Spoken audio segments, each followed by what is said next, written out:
If your job at a healthcare facility includes disinfecting against viruses, you know prevention is the best medicine, and maintaining healthy spaces starts with a healthy cleaning routine. Grainger's world-class supply chain helps ensure you have the quality products you need when you need them, from disinfectants and cleaning supplies to personal protective equipment, so you can help deliver a clean bill of health. Call 1-800-GRAINGER, click Grainger.com, or just stop by. Grainger, for the ones who get it done.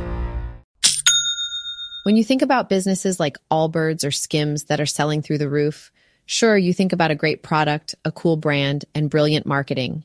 But what's often overlooked is the business behind the business that makes it all possible. For millions of businesses, that's Shopify. Nobody does selling better than Shopify, the home of the #1 checkout on the planet. With Shop Pay, you can boost conversions by up to 50%, meaning fewer abandoned carts and way more sales. Whether your customers are scrolling online, strolling through your store, or browsing social media, Shopify ensures you're ready to sell wherever they are. It's no secret, businesses that want to grow, grow with Shopify. Upgrade your business and get the same checkout Allbirds uses. Sign up for your $1 per month trial period at shopify.com/DAX, all lowercase. Go to shopify.com/DAX to upgrade your selling today. Shopify.com/DAX. Good day and welcome. A special edition, an April Fool's Day. Welcome to Predators Proclivity, where we look at the data from the season for the NHL Nashville Predators and make comments upon it. It is April Fool's Day. I'm not good at that. I don't enjoy that prankster stuff when it's done to me, and so I'm not very good at doing it to other people. Anyway, so nothing. Any mistakes I make are legitimate on this podcast, not intentional or not misleading. I might, or is that true? Is that part of the April Fools? Ooh. I guess we'll find out later. Well, anyway, welcome to the podcast. Let's see.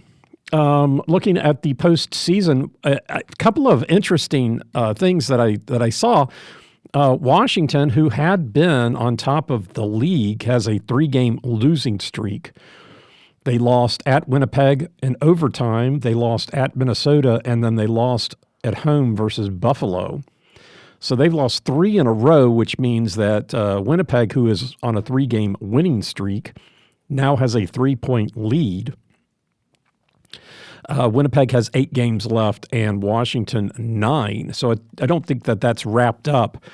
But, it's a bad time of the year to have a 3-game losing streak if you're going to go into the playoffs, right? So on the other hand, you can look at a team like the St. Louis Blues, who are on a 9-game winning streak, 3 of those being against the Preds. But anyway, 9-game for them, and Vegas and Dallas both are on 3-game winning streaks. So that's kind of what you would want. It's where you'd rather be on a winning streak than a losing streak going into the playoffs. But hey, it's a schedule. Anyway, no real change in the lineup right now for the playoffs. Toronto is on top of the Atlantic by 3. They have played one more game than Tampa Bay and Florida, both tied at 91. And Washington, Carolina, and New Jersey, even with the 3-game losing streak, I don't think Washington is going to lose their grip on the top of the Metropolitan, or for that matter, the top of the Eastern Conference. Toronto at 94 points, Washington at 103, Carolina at 94. So Toronto currently at the top of the Atlantic and Carolina second in the Metropolitan. Carolina has 9 games left. So they have a potential of 112 points, which is more than 103, but they are 9 points behind Washington. So with 9 games to go, it doesn't really seem reasonable that Washington will lose their grip on the Metropolitan. 94 for Toronto with 8 games left. So we think we can look at Washington being number 1 in the East and therefore would be playing the second wildcard team. In the West, pretty much Winnipeg. Dallas, this 6-game winning streak for Dallas has closed the gap to 4 points. Both teams have 8 games to go. So can't rest on your laurels if you are Winnipeg.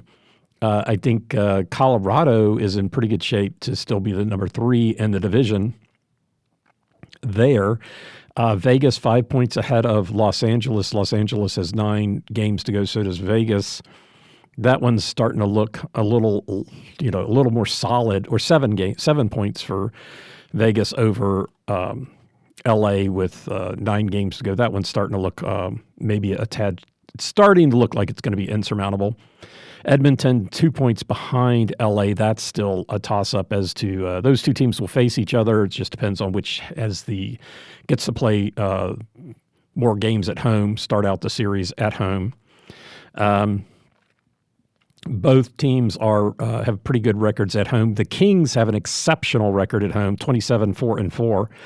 So I'm sure they would love to have home court advantage for the playoffs.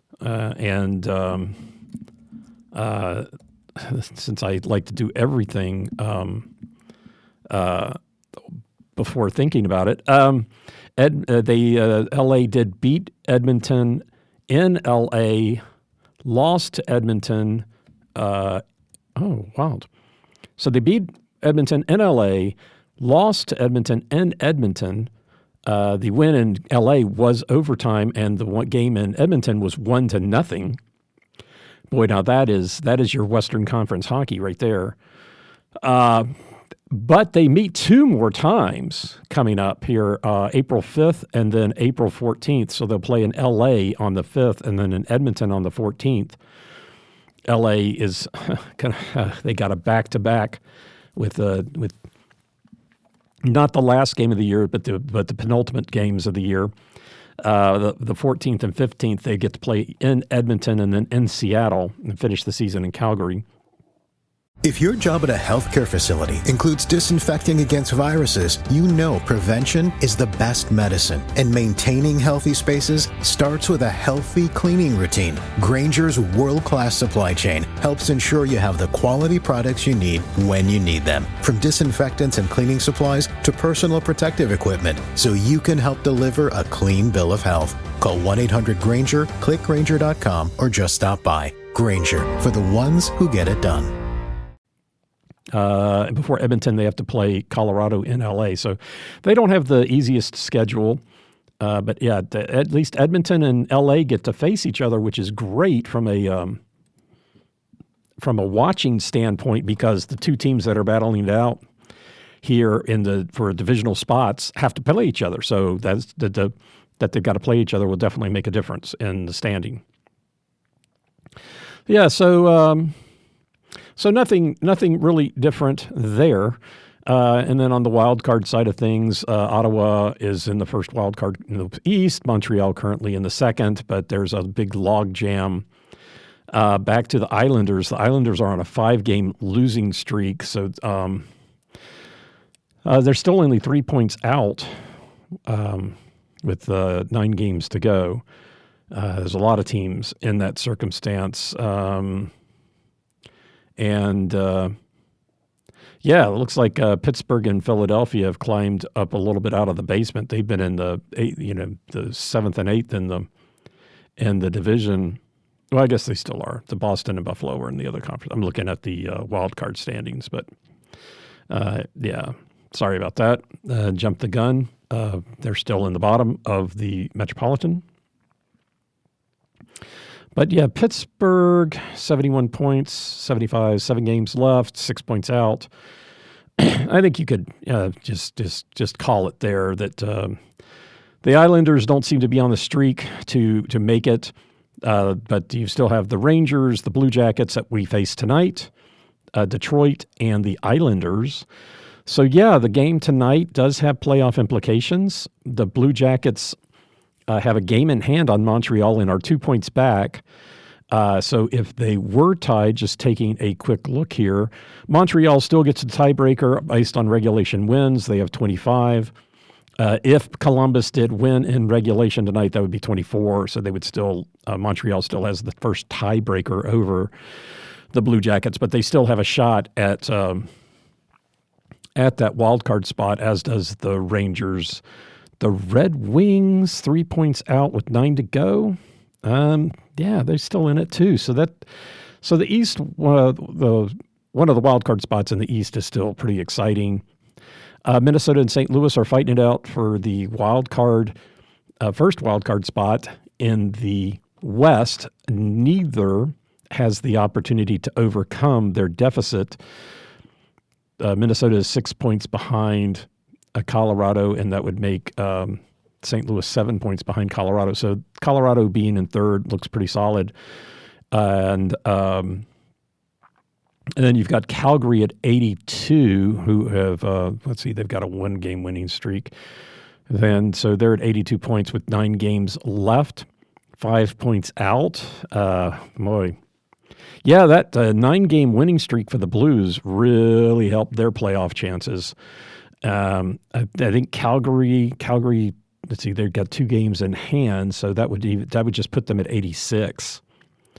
So, yeah, I think for the longest time, Calgary really seemed to have a grip on it, or be the favorite, and I think that's switched now. Vancouver at 81 points, 6 points out, 8 games to go. Utah, 9 points out with 8 games to go. I think we can stop considering Utah to be a potential wild card. And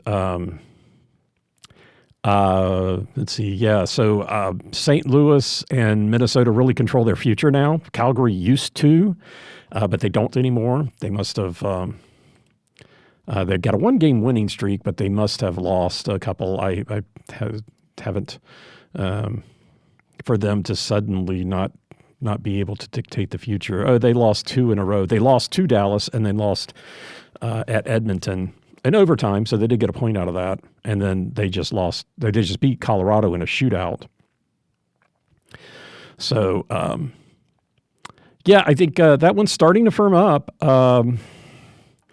Minnesota and St. Louis. Minnesota had been on this really awful losing streak. It says 2 in a row, but we know that it was worse than that. They must have won a game, but they've lost 2 in a row. They did win one. They lost 2 before that. So 1-4 or 1-3-1 over the last 5 games. They did win 3 before that. So they really need to get their act together if they're going to make it. It does looks like they're in the same situation as LA. The next to last 2 games are a back-to-back at Calgary and at Vancouver. At least they don't have to cross a border. But again, I'm not sure that's been. Then they finished the season in Anaheim. Along the way, they get to play the Islanders and the Rangers, Dallas, San Jose. So their schedule, they got to play the 2 New York teams, and then Dallas. So teams that are in the playoffs, and then finish with San Jose, Calgary, Vancouver, and Anaheim. So it's not the easiest schedule. Not the easiest schedule for them. But yeah, so the playoff picture for the wild card still looks pretty exciting, and for the Atlantic order 1, 2, 3, that's still up. The other 3 divisions, I think you can just chisel it in stone. Well, take the back. 2 of the divisions you can chisel in stone: Metropolitan and Central. I'd like to be able to chisel at the Pacific and put LA in second, but I guess that still needs to be fought out. But the teams that are going to be in the top 3 for all 4 divisions are pretty much set. And if I think back to interesting. If I look back to my playoff cutoff spreadsheet that I did a number of times throughout the year, it kind of has always been that way. Even back in the middle of December, it was Florida, Toronto, and Tampa Bay, Washington, Carolina. Oh, then it was New Jersey. New Jersey seemed to have a grip. Now they are, although they're still Washington, Carolina, New Jersey. Yep, still those three. And then Minnesota, Winnipeg, Dallas was what I had in the Central. Minnesota was in the top three through February 10th. And then suddenly, come March, they're now fighting for a wild card spot. But yeah, Minnesota, Winnipeg, Dallas, Vegas, LA, and Edmonton pretty much has not changed since the middle of December who was going to be at the top. That one difference being the Central with Minnesota. Yeah, and so what Colorado was fourth at the time. Colorado stayed fourth. Originally I wasn't doing the wild card. I had 5 teams at a wild card spot, but yeah, Colorado has always been in a wild card spot, and now they swapped places with Minnesota. But if you look back at the in December 12th, Minnesota had a 4-point lead on Winnipeg. They had a 4-point lead. Sorry about that. That's in my calculations as to where they were going to be. Both teams were tied at 42 points. Minnesota had played 2 less games, so I guess that's just all of my. They were on top. They were on top. They were on top of the Central Division. 42 points, tied with the Jets, but they played 2 less games. So anyway, yeah, so not looking great for Minnesota right now. But yeah, kind of interesting. The not to watch the games, but every day kind of check in on the playoffs, check in on your the teams, and yeah, kind of interesting to see who is doing well and who is not. Let's see. The Preds play the Blue Jackets. The Winnipeg and LA play tonight. The Caps play the Bruins. Well, Florida plays Montreal. Buffalo plays Ottawa. Tampa Bay. A lot of teams in action tonight. Not so much last night. I think there were only four games last night. So tonight is a lot busier. So it could be a lot more activity on, where people are at given their playoff status. So, yeah, very exciting time as far as the NHL goes. Not so much for the Predators. But anyway, so yeah, tonight, the Nashville Predators complete their 14th back-to-back of the season. The 14th back-to-back of the season. They did lose last night 2-1 to Philadelphia. Yeah, so I kind of got my wish a little bit. A tied first period, but the Preds, the other team did get the first goal, but the Preds wound up losing that one. So yeah, continuing the saga of the away game back-to-backs. But yes, so tonight is the second game of that back-to-back. It is also the second game of 2 versus Columbus. Nashville is 1-0, a winning record against Columbus this year, having won 4-3 in overtime in Nashville. That game against the Blue Jackets was the last game of a 3-game winning streak that they went on after losing the first 5. So that was, so the Preds won 3 in a row and gave us a little bit of hope. Anyway, last year Nashville also, little foreshadowing, did sweep the Blue Jackets last year, 2-1 in Columbus and 6-4 in Nashville. All right, so the Columbus Blue Jackets. If I could, I would send my nephew to every Blue Jacket game involving Nashville, because whenever he's not from Columbus, but he went to school in Columbus and likes to pull for the Blue Jackets. And we're just talking the other night. We were at the Sounds game together, and every time we take him to a Preds game, Nashville wins. So we love to do that. He likes to go to the games, but doesn't like the result. Anyhow, So the Blue Jackets are 33-30-9, but a whopping 21-9-5 at home. That is the 12th best home record in the NHL. Now, 12th best, you might say, 12th best, that's not great. Wait, 12 teams make the playoffs.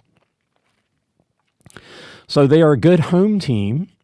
They are fifth in the Metropolitan Conference with 75 points. They are 2 points back of the Rangers, who have played 2 more, and 1 point ahead of the Islanders, who's played 1 more. So, as I said, they still have a shot at the wild card spot in the Eastern Conference. For them, this is the start of a 2-game homestand. Thursday, Colorado comes to town. And then talk about your scheduling. I got a beef with the NHL schedulers. I really need to go have a talk with them. Oh, it's even worse than I thought. Okay, so Columbus, they play us. They play Colorado on Thursday. Then Saturday they go to Toronto to play a back-to-back. So they play at Toronto, then at Ottawa. Then on Tuesday, Ottawa comes to Columbus. So they play Ottawa 2 games in a row.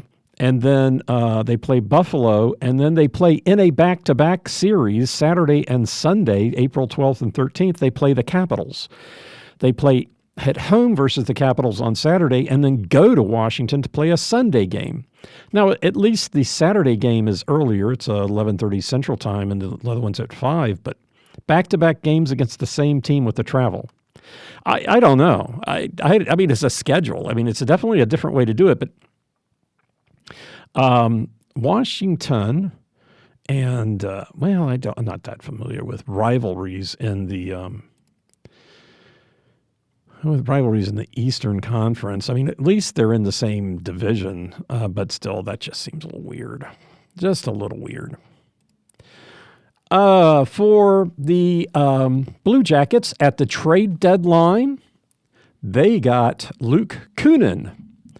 We're familiar with Luke here in Nashville. They acquired Luke Kunin from the Sharks for a 4th-round 2025 draft pick. So that was their big thing at the trade deadline. Player updates. Another ex-Predator, Dante Fabro, he's out. Expected could be back today. We'll see. Not exactly sure. He doesn't really have that. I mean, ex-Pred, but he doesn't have that many mentionable stats. I think he was with another team for the last. He was only with the Preds, I think, for 2 years. Minnesota for 3 before that. I forget when he go to San Jose, and then got traded from San Jose earlier this season to Columbus. So he hasn't even been with Columbus the whole season. But yeah, he's probably out for tonight. Owen Sillinger, number 4 center, he is out, expected back next season. So he's definitely out for tonight. Again, no real mentionable stats, so can't. Not sure. I mean, you don't want your guys on injured reserve. You like to have your full complement to pick from, but I don't think that those 2 guys being out necessarily will be much of an issue for the Blue Jackets.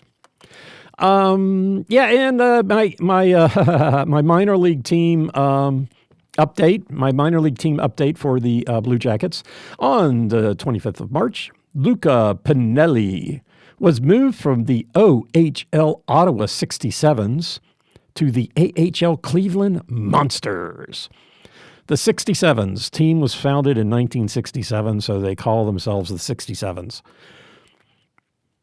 It is not the least original thing I've ever heard. Enough said.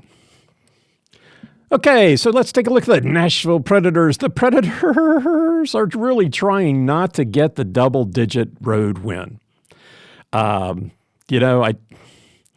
Really trying hard. Maybe they'll pull it out tonight. I hope they pull it out tonight. Get to the double-digit wins. They're 27, 39, and 8 overall, 9, 23, and 5 on the road. Seventh in the Central Division, 62 points, 11 ahead of Chicago, 16 behind Utah. They still have the third worst record, 6 points behind Buffalo, who's played one less. Also 6 behind Seattle, who's played one more. This is the second of a 3-game road trip for the Predators, 0-1, having lost 1-2 to Philadelphia last night. Then on Thursday, Dallas on Thursday. Look out. The Preds are coming. All right. Anyway, new people out. Jonathan Marchessault out. Could be back tonight. For those of you not familiar with Preds players, he's second in a lot, third in others. He's got a lot of stats. Colton Sisson's out. Maybe until the 8th of April. He will not be back tonight. Yossi is out. And then on March 31st, I wasn't sure who these players were, but left wing Kalen Lind and right wing Hiroki Gojcik. That one I'm not. Hiroki. Reassigned to AHL Milwaukee. I'm not sure. Not sure how to pronounce that. But Hiroki Gojcik. I was going to stick with that. I like the way it sounds. At least I could say that. Some of these names I really can't say. But anyway, they were reassigned to the Milwaukee Admirals. I'm guessing they were on a practice team or something. Not exactly sure. Well, so that takes us to road stats. Yeah, this was so much fun yesterday. I'm glad we get to do it again. So the Preds are 9-23-5. 9-23-5 on the road. The first goal of the year. The first goal of the game. If the Preds get it, they're 7-3-2. If they do not, they are 2-20-3. 2-20-3 if they do not, which is exactly what happened last night. They did get the tie in the first, and we'll get back to why I say I like a tie in the first on the road. But I also like the Preds to get the first goal of the game in the second period, which they did not. If they do, they're 4-0. If the first goal of the game is in the second period and it's by the opponents, they are now 0-7. So, pretty deterministic there. I was hoping last night would be the exception to prove the rule. It was not. A winning by period. Last night, the Preds did not win any periods. They did tie the first and tied the third and lost the first, which I haven't covered that in a while. When they tie two on the road, when they tie two periods on the road, that's happened 10 times, and they're 2-8. 2-8 when they tie two periods on the road. If they tie one period, which has happened 16 times, they're 5-11. If they tie 0 periods, they're 2-7. If they tie all three, they're 0-2. So those are obviously overtime games, just to kind of fill you in there. Sometimes I get a little bit of a brain fart. So anyway, excuse me, sorry. In the first, and I apologize too. Meant to get to this earlier, but got distracted by it being April Fool's Day. I'm recording this podcast a little late today. Sorry about that. I had a bunch of things I needed to do first thing in the morning, and so it took me a little bit of time to get back here and to get in the studio. So I'm a little late. But anyway, so the Preds in the first period are 7-12-18 now, having tied last night. So almost as likely to tie as to win or lose. I mean, so 19 win or lose and 18 to tie in the first period. And then in the second period, 9-17-11 and 8-16-13. Those of you that might be new and confused about what I mean by winning a period, if you just take a look at that period and you say, okay, the Preds scored 1 goal and the opponents scored none in that period, regardless of what happened in the other ones, you'd say the Preds won that period. If you win 2 periods in the NHL, pretty much it looks like you win the game. That's like I said, there are instances too this year for the Preds where they did win 2 periods and they lost the game. And one last year, all 3 of those games, interestingly enough, 1 goal scored in the first and second by the team that lost. The winning team scored 2 in the third and then 1 in overtime. So that's how you can win 2 periods and lose the game. Or lose 2 periods and win the game, which is also kind of an odd circumstance. Lose 2 periods for the Preds. Lose 2 periods, lose 2 periods, lose 2 periods. I know that happened. Did that happen twice? Oh, they lost both games. So, yeah, that's the thing. Oh, here it is. This is where you would see it. In the winning 2 periods, and it was on the road. Yeah, winning 2 periods happened on the road for the Preds 8 times, and they're 6-2. So that's those 2 losses are where they were able to win 2 periods and still lose the game. But those are the stats as far as how the single institute of the single record of a particular period.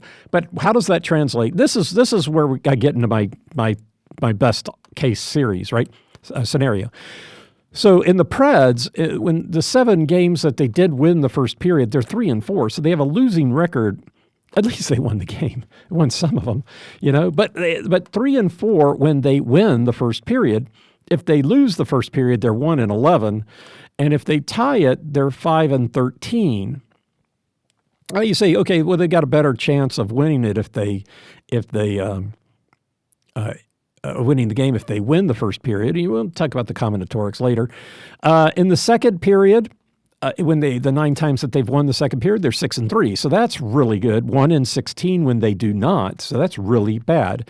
2-9 when they tie it, which is also not what you're looking for. And then for the third period, correspondingly, 6-2 when they win the third period, 1-15 if they lose, and 2-11. That those numbers do include the empty net goals. And so if you take out the empty net goals, the numbers change. They move around a little bit because the Preds then have won 9 periods if you take out the empty net goals, but they're 5-4 in the third period. So it's not really as clear cut. 3-11 when they lose it, and 1-13 if they tie. So that's how that plays out. But if in the situations where you say, okay, what happened in the first, what happened in the second? So on the road, if they tie the first period, that has happened 5 times, that they then come back and they won the second, and all of those are victories. So tie the first, win the second, and they're 5-0. Tie the first, lose the second, they're 0-8. Tie the first, tie the second, they're 0-3-2. But I'm here to tell you that their biggest win potential is the tie the first and win the second, which yeah, I guess I was actually hopeful that they would just tie the first, and then I was really hopeful they would get the first goal last night, and of course that didn't happen. If they lose the first and win the second, that's happened 4 times. They're 1-2-1, so that's not so great. Lose the first, lose the second, 0-5. Lose the first, tie the second, 0-3. So losing the first, there's only one time they've come back to win the game in any of those scenarios. And then if they win the first and win the second, that would be the first time it happened all season. So that's a big 0. Winning the first, losing the second is a 1-1-2 record, which again is not so great. Win the first, tie the second 3 times, 2-1. So that's why I look at all these different combinatorics and I say, well, the best combinatorics with the first and second period is to tie the first and win the second. And,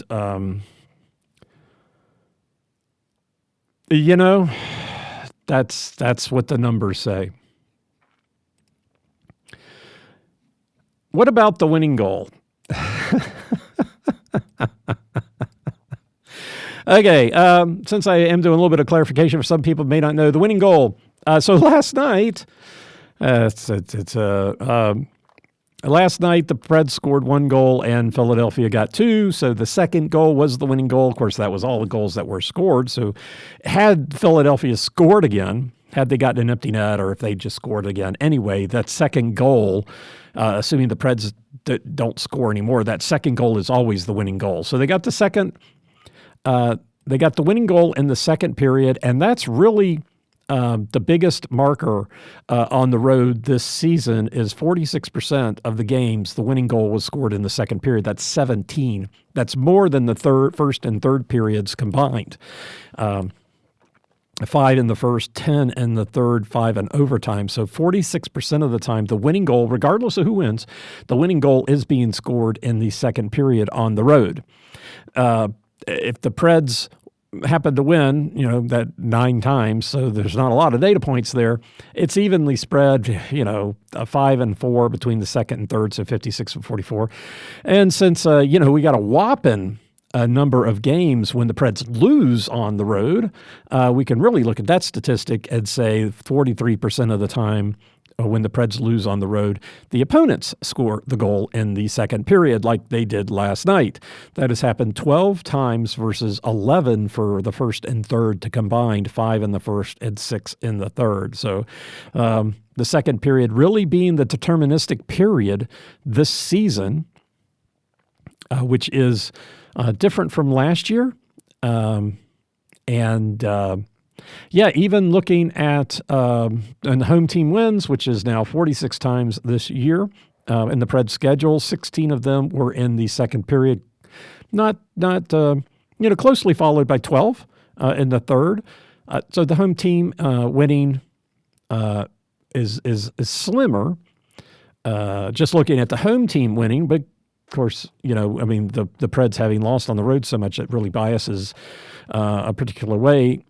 And the road team getting 39% of the wins in the second period, which is close on the heels of the third. The Preds or the winning goal by the road team scored 11 times in the second period to 10 in the third. So that's fairly close.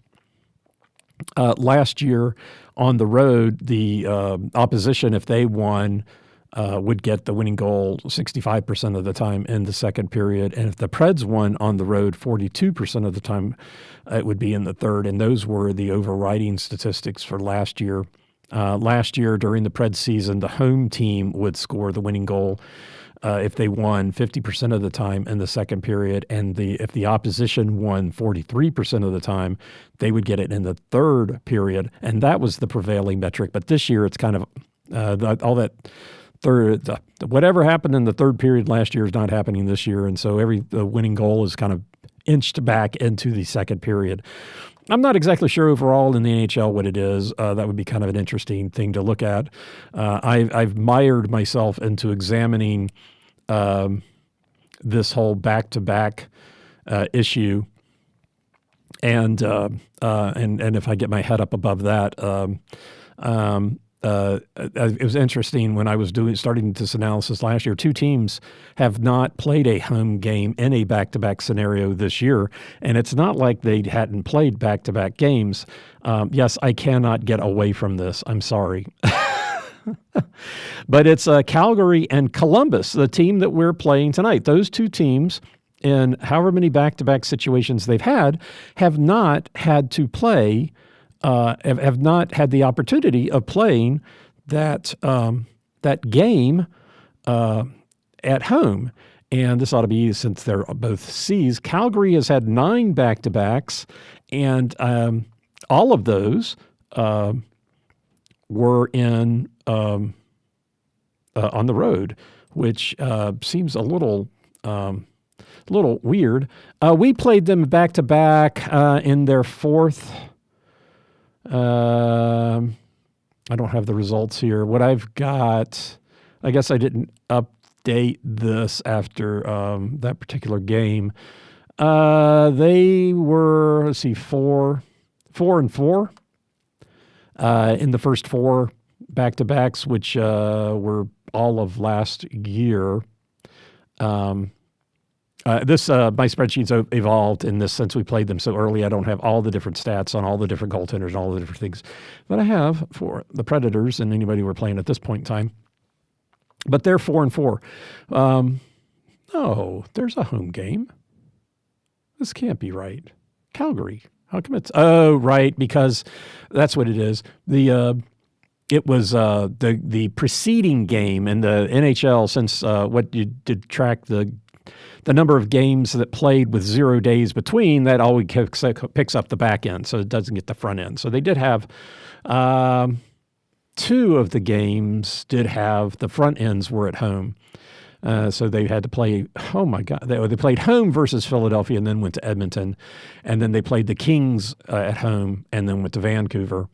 But yeah, so, and then the Blue Jackets, they have not been in a back-to-back, so I don't have their information in the spreadsheet. Because I only have been tracking that when we play a team, just they play a team and they're in a back-to-back situation to try to understand what their tendency is potentially in back-to-back situations. There's one team we played that they always won the opener and lost the back end, and I think they even did that against us. And I forget which team it was, but that's how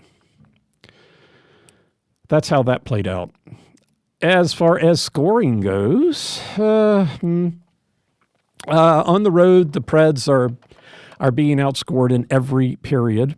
Even more in the second period now, since they were outscored by 1 last night, 2-1. They're being outscored 21-34 in the first, so that's 13. They're being outscored by 15 in the second, 31-46, and by 12 in the third, 27-39. And even taking out the empty net goals, the Preds have 6, the opponents have 11, so it becomes 21-28. So they're being outscored by 7. So in on the road, basically the Preds are scoring 2.1 goals to the opponent's 3.4. Taking out the empty netters, it's 2 to 3.1. When the Preds win, they are scoring 4 goals, so it's 4.1 to 2 when the Preds win, and when they lose, 1.5 to 3.8. The Preds, even when they win, the first period, they're outscoring the other team by 2. So, hence the tie the first, win the second, guys. When they win, they have outscored the other team by 9 in the second, 17-8, by 8 in the third, 13-5. Again, if you take out the 6 empty net goals, it's 7-5, which is the same number as in the first. So in the first and third, in regular situations, it's not the goaltender being pulled, not an empty net. They're outscoring the opponent by 2, 7-5. So not a lot of even when the Preds win, when they lose, they're being outscored by twice or more. And if they lose in the first, they're being outscored 14-29, so a gap of 15, which is more than they've scored. In the second period, when they lose, they're being outscored by 24, 14-38. And then when they in the third, when they lose, they're being outscored 14-34, 14, 14, and 14. You're kidding me. That's, wow. Well, that's an interesting number. So the Preds, when they lose, have scored 14 goals in each of the first, second, and third period. Huh. Well, what do you know? If we take out the empty net goals, which there are 11 of it, the third period comes down to 23-14 when they lose. They're being outscored by not quite twice as much. So that's something. Almost 3 times in the second period. At least they're out. When they win, they're outscoring the other team by twice as much. The different scenarios. The Preds were tied coming into the second period last night. And in that particular situation, the Preds are being outscored 15-18. The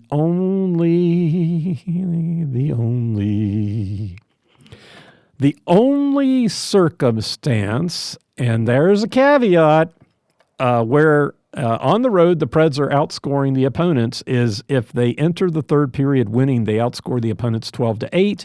5 of those are empty net goals, so they are taking that out. They are still being outscored by the opponents 7-8 when they come to the third period and they're winning. If they come into the third period losing, the other team is scoring twice as much.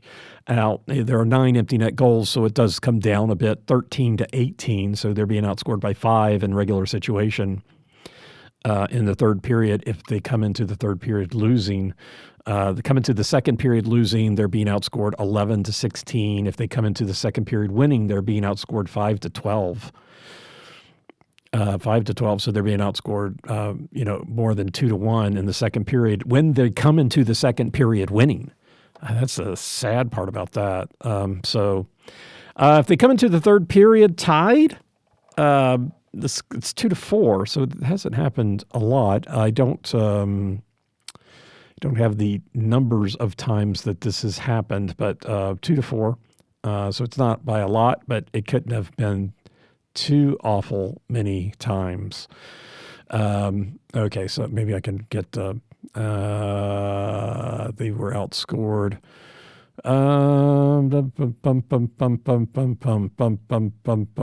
Preds scoring in third relative to difference in second. Preds scoring in third relative 6 times. The scoring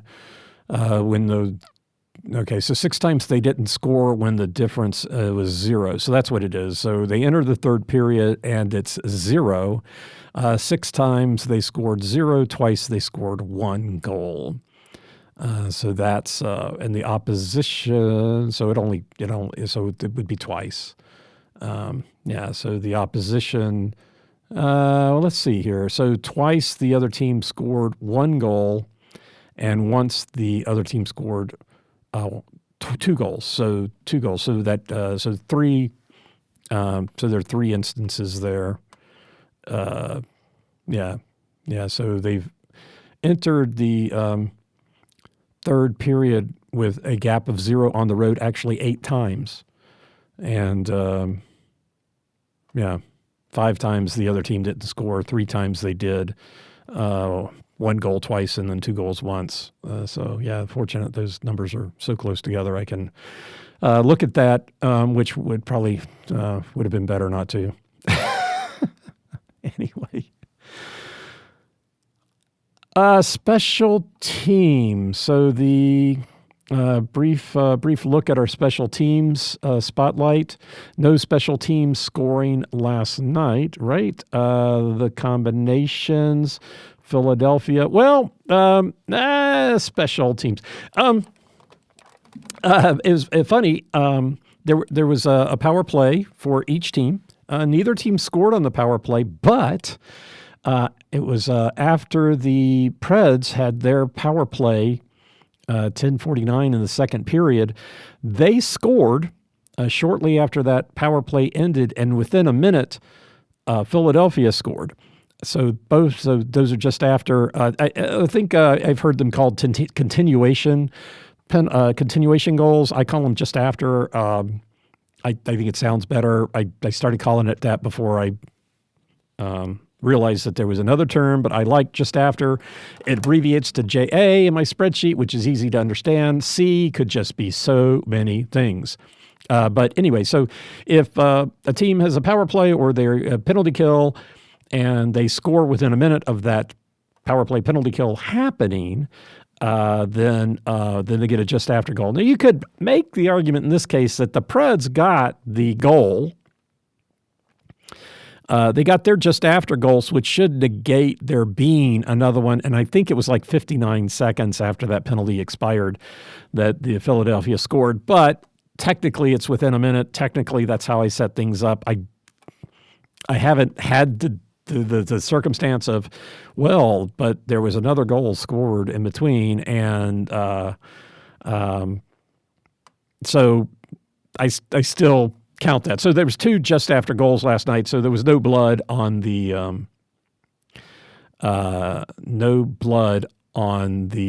Have we played 74 games? I guess so.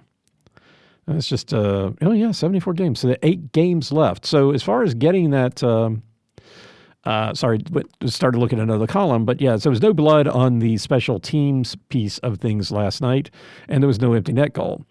So the Preds have 4, counting tonight, 4 more away games to try to get into double digits.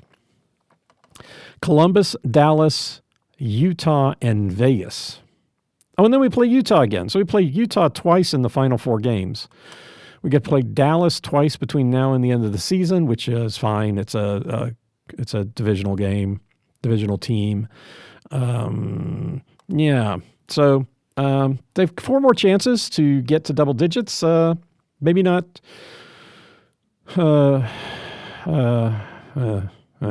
Anyway, okay. Special teams. So the matchups. Well, so let's take a look at these 2 teams and see in the limited scope of things that I look at, which are goals for, goals against, and then penalty kill, power play. How do they rate? And the Nashville Predators in goals for are bottom of the league, 184. The Blue Jackets are 12th in the league, but at home, they're 7th. 7th in the league in scoring at home.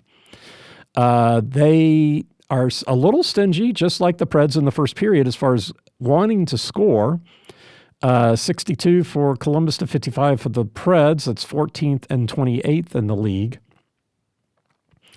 But Columbus ramps it up, 81 in the second, which is 7th in the league, and 78 in the third, which is 11th. The Preds they don't like to have too many spikes, no spiking punch. Pretty even, 55 in the first, 65 in the second, 62 in the third. So, they're last in the league in scoring in the third period. That's 62.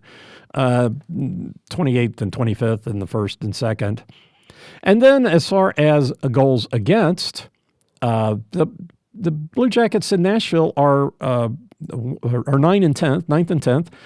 The Blue Jackets are 9th, 241 goals scored against, so they've had 13 more goals scored against them. And the Predators have had 235 scored against them, which is a whopping 51. 50, is that right? 51.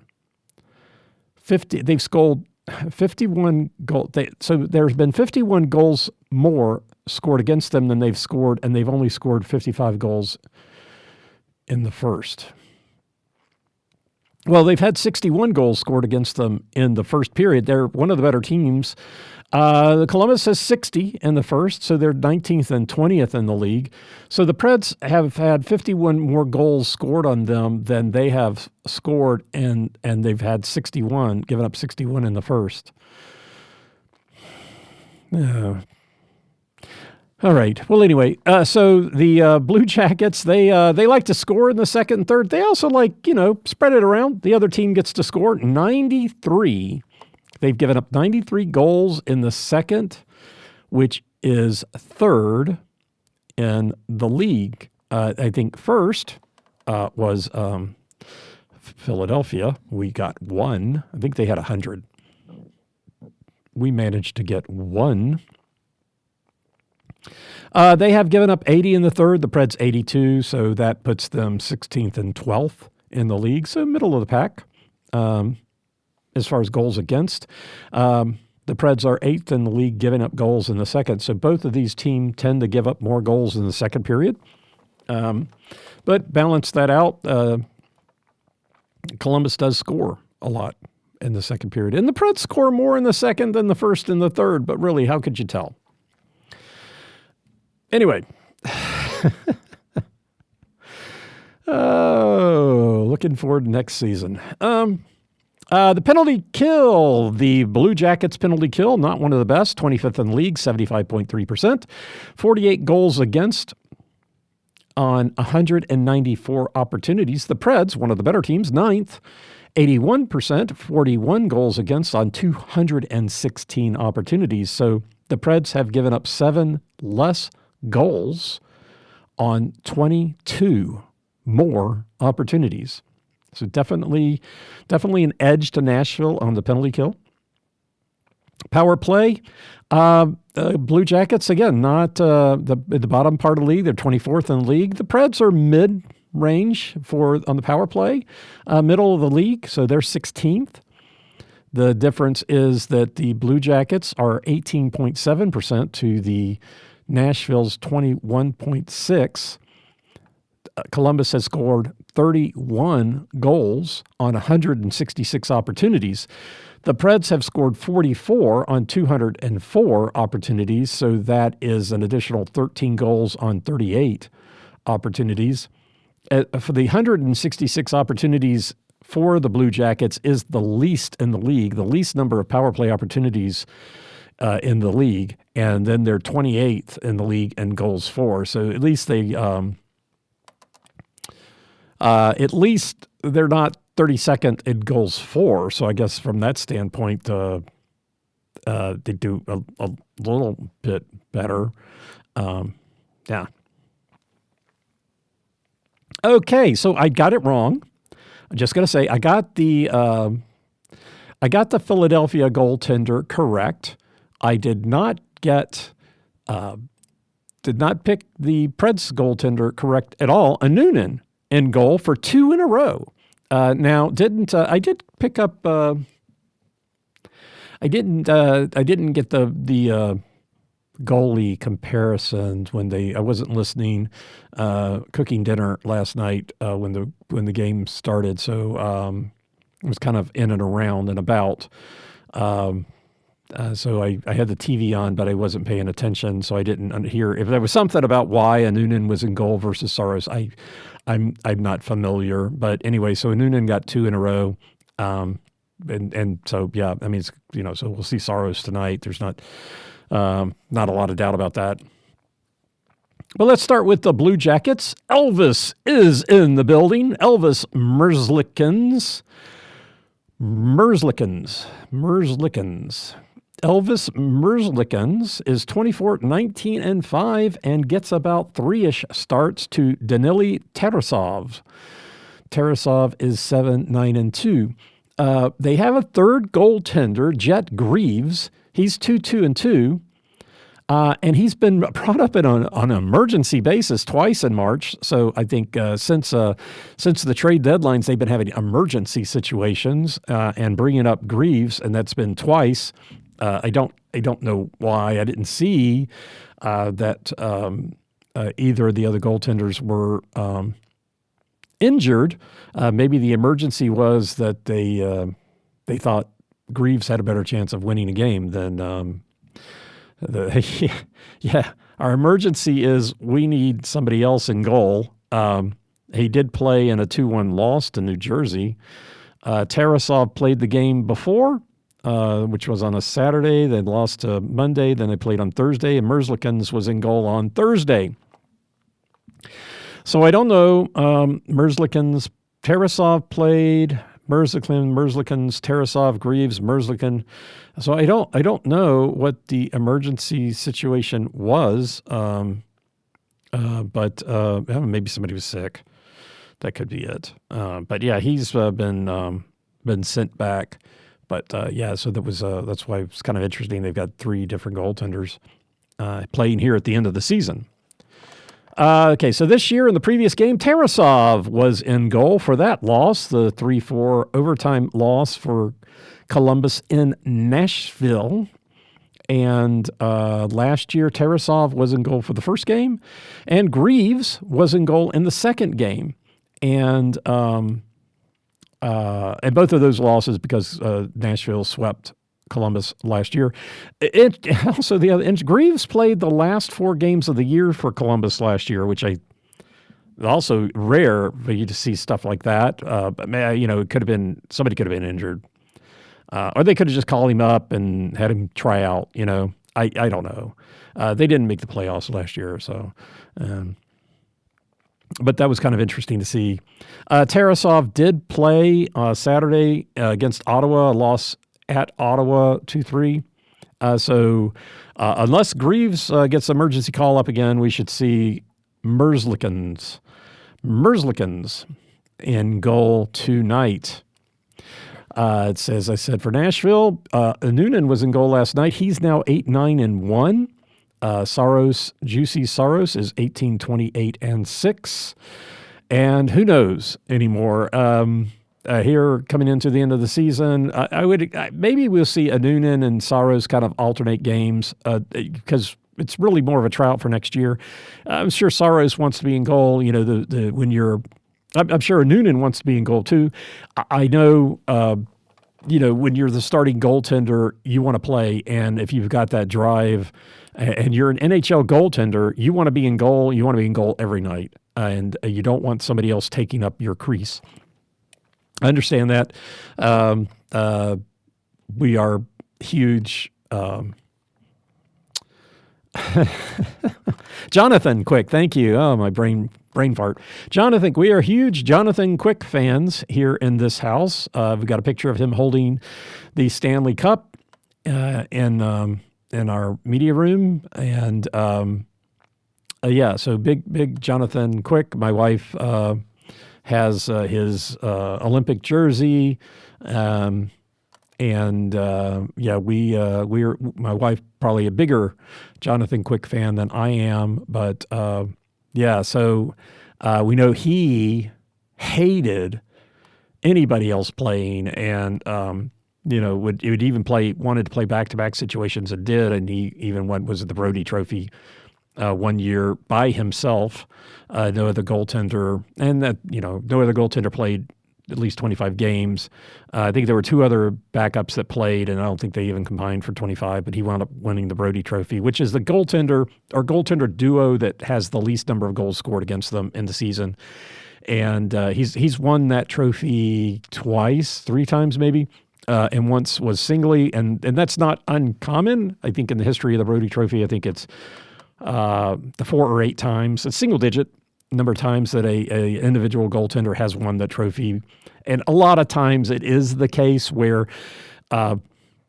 it's not that they didn't have 25 games that they didn't goaltend, but that those games were split between more than one goaltender for whatever reason. And but I think that was the case with Mr. Jonathan Quick.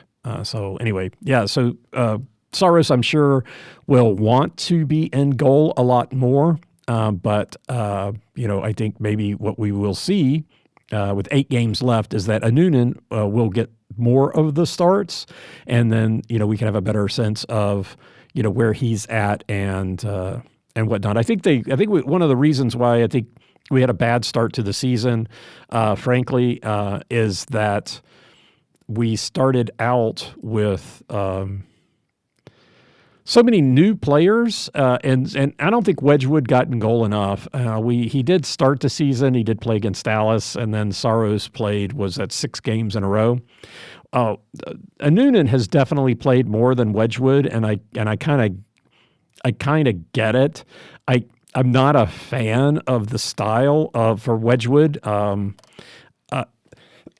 think he has been very successful in Colorado, and I think he's played more for Colorado than he did. Obviously he's been there a lot longer. I kind of get that. We had 3 new players, 3 new major. Let's see. Wedgwood is 10-4-1. He's played 6 times for Colorado this season, 10-4-1, and. We Marchessault and Stamkos and Skay, and the team was trying to figure out how to gel, and so having a more consistent presence in the net can help you try to find that balance. And And so maybe that's why what they were doing and why Wedgwood did not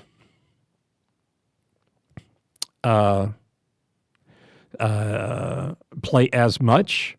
But interestingly enough, Wedgwood was the goaltender in the previous game with Columbus, which was a win. But he did not play that many times. I think it looked like 3 games that he had with Wedgwood. Yeah, so 3 games, and then there was the trade with Colorado.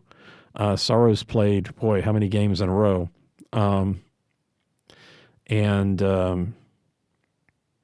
Yeah, anyway, so I kind of get it, but I think, from here on out, we'll probably see Annunen play a little bit more. As I said, Wedgwood was in goal for the previous game, which was a win for Nashville. Last year against the Blue Jackets, Lankinen was in goal for the first game and Saros in goal for the second game. Both of those were victories. Lankinen was in goal in Columbus, Saros in Nashville. And then Annunen, playing for Colorado last year, did see action against the Blue Jackets, but it was a 1-4 loss for Colorado. As I said, Annunen was in goal last night against Philadelphia, so we should see Saros in goal tonight. Okie dokie.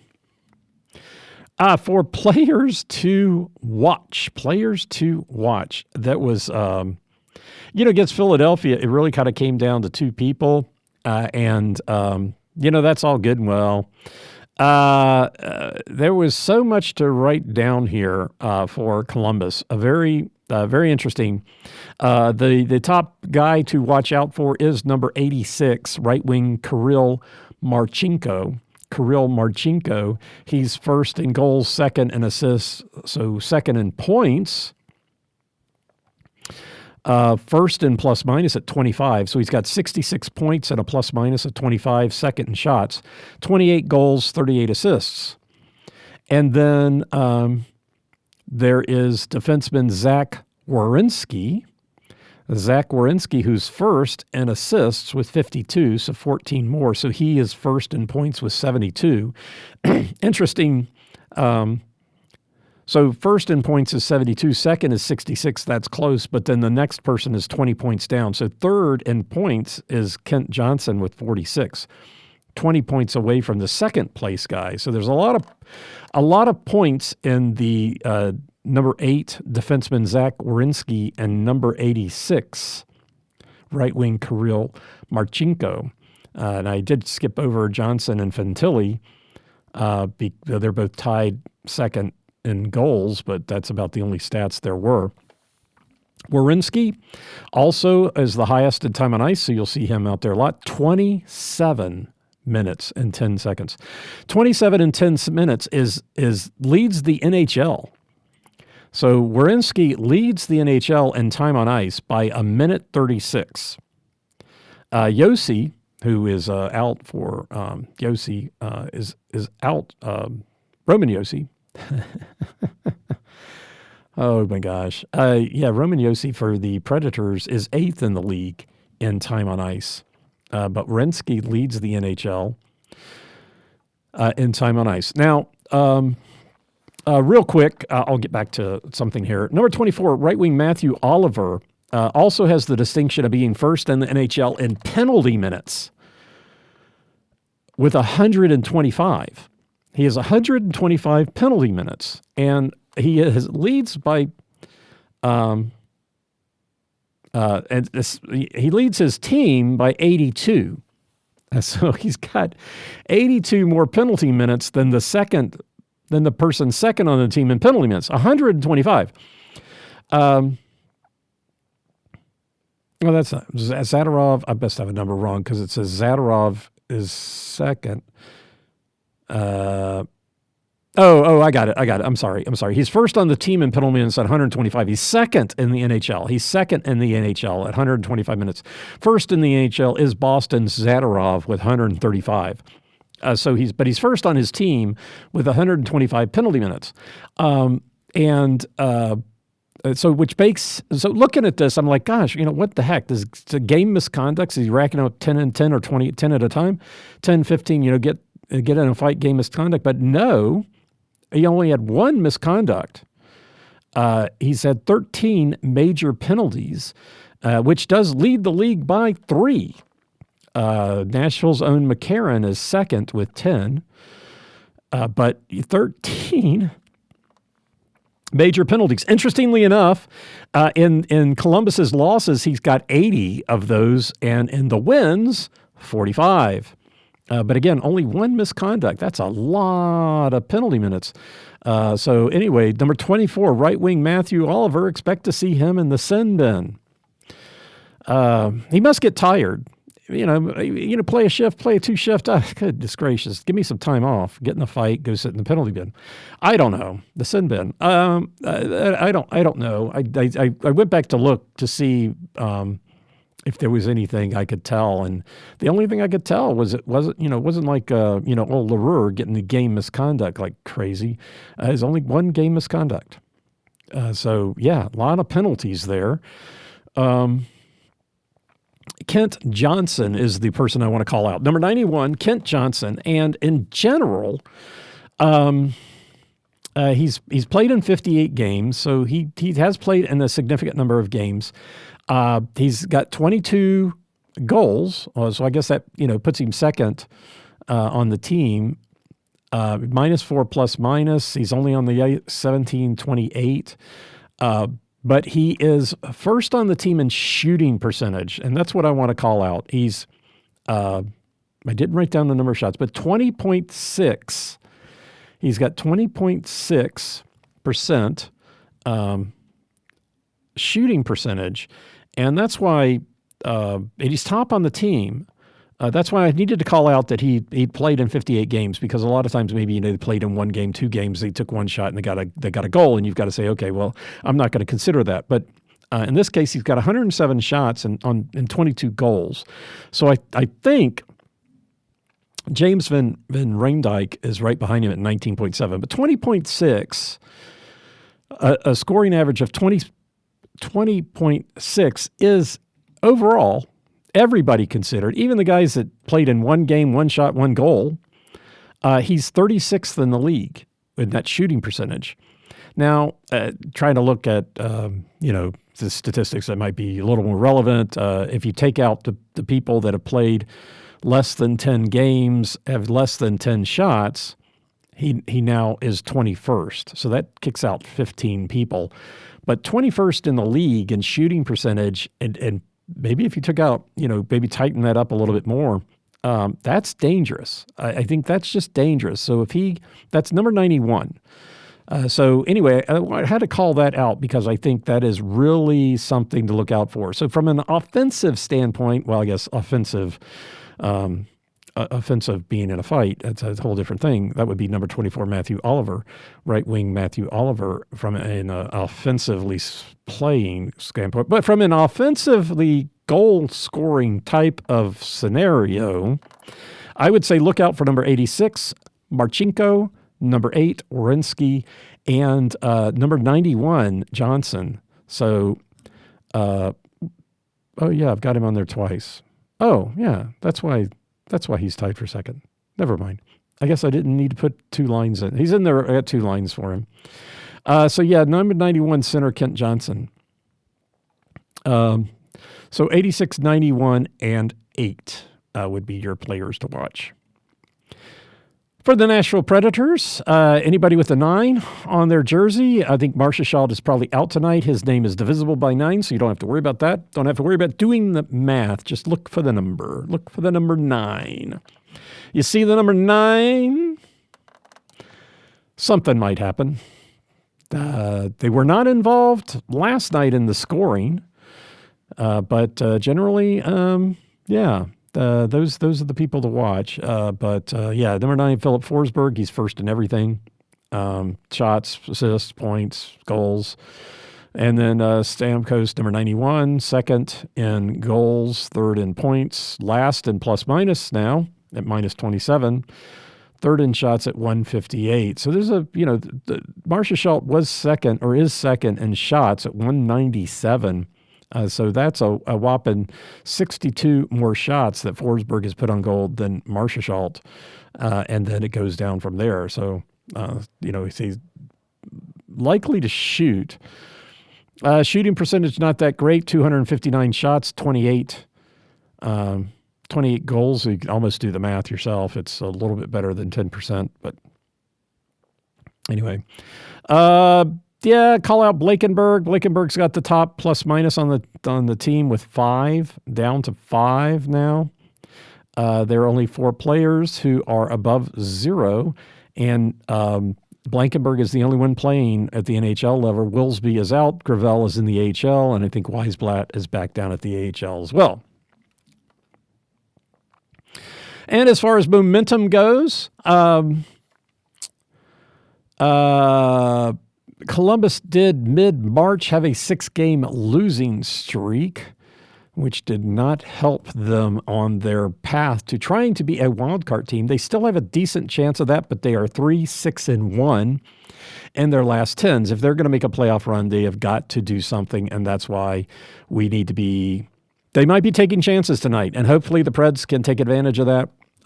We don't have to take chances, but Nashville played 2 fantastic games against Toronto and Carolina, just seeing what they are possible of, but they have currently got a 3-game losing streak.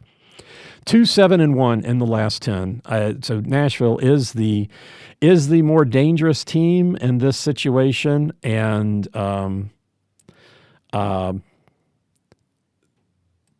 is the more dangerous team because they got nothing to lose. And the Blue Jackets are in a dangerous situation of needing to win, so they have to be a lot more aggressive. This is the last back-to-back of the season for the Preds. Not doing very well when they're on the road, playing in back-to-back situations. They're 1-9 in the second half. Hopefully we can turn that around and put a 2, and then we'll be 2-9 on the front and 2-9 on the back. I like that symmetry. Anyway, that is it for me. The Nashville Predators are in Columbus, Ohio for one night only. Game time, 7 o'clock Eastern. And we will see how it happens. Thank you for listening. I am Preston Proctor. You've been listening to Predators Proclivity.